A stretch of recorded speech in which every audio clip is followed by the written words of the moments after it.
அனைவருக்கும் வணக்கம். இன்றைக்கி என்ன பார்க்க போகிறோம் பார்த்தீங்கன்னா, மினிஸ்டர் சரத்குமார் அவர்கள் வந்து போதைப் பொருள் யூஸ் பண்ணார் அப்படின்னு சொல்லி ஒரு வீடியோ வந்தது. அதை வச்சு திமுக வந்து இன்றைக்கி ஃபுல்லாக ஆர்ப்பாட்டம் பண்ணிகிட்ருக்காங்க. சரிங்களா?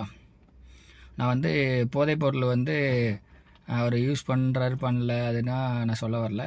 அவர் ஒரு வேளை பண்ணாலும் அது தப்பு தான். அதுக்கு வந்து காவல்துறை, ஏன்னா நீங்கள் ஸ்டேட் கவர்மெண்ட்டோட காவல்துறை வந்து தலையிட்ட சென்ட்ரல் தலையிட்டு அதை வந்து என்னென்னு கண்டுபிடிக்கணும். ஒன்று. இன்னொன்று என்னென்னா, திமுக வந்து இவ்வளோ தீவிரமாக வந்து போராட்டம் பண்ணுறாங்களே, இது என்ன சின்ன சிரிப்பு தானே வரும். ட்ரக் டீலர் அவர் பேர் என்னது, சாதிக் பாஷா, அவர் வந்து திமுகவோட கொள்கை பரப்பு செயலாளராக வச்சுருக்கையில் உங்களுக்கு எங்கே போச்சு?